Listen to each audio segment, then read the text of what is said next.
Hello and welcome to our how-to mini banners craftivism project for Lent. Hopefully you've ordered and received one of our kits in the post. If you haven't, here's a quick taster of what's inside. You will receive a set of instructions to guide you through the project, together with some Lent thoughts. You will also receive various bits of material and some thread. You will need to supply a needle. You'll also receive some string so you can put your banners up when you've finished.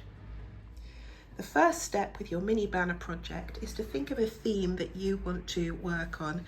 It could be homelessness or the cost of living crisis in your area. Next, think of a message that you want to write and then carefully put it onto your IDA. We've included some message ideas in the pack, but you can use your own. Take your time doing this and be mindful and think about Lent. Once you've written your message, it's time to cut out your fabric. Don't worry if the message took a long time to write.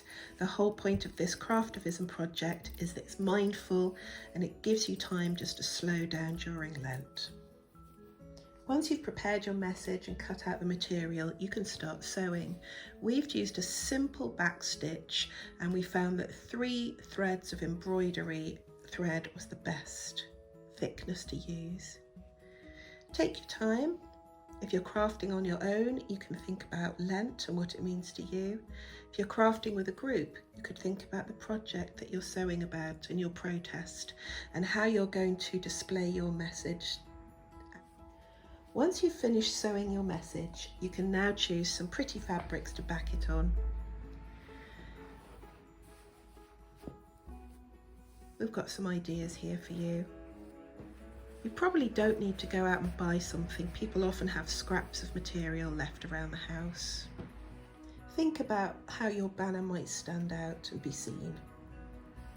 Think about the placing. Think about how you're going to sew it and the impact it will have. Once you've finished your sewing, it's time to assemble your mini banner. First of all, place a piece of double-sided sticky tape on the back of your sewing. This is just to secure it to the material for later on. Next, stick your message onto your first piece of material.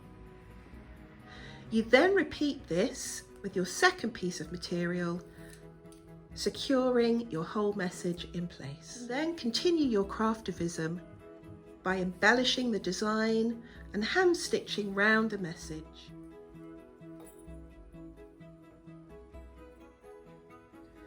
When you've finished your sewing and embellishing, you need to punch the corners. Just the top 2 corners will be fine. You might want to dab on a bit of PVA glue, as this will help to strengthen the holes for later. Once the PVA has dried, you can thread the string, ready to hang the banner later. We would say it's best if you make quite a few banners. You can then decide where you want to hang them, usually a relevant public space to promote thought and discussion. By making the banners small and hanging them above or below eye level, people have a sense that they have chosen to engage with the message, rather than it being forced upon them.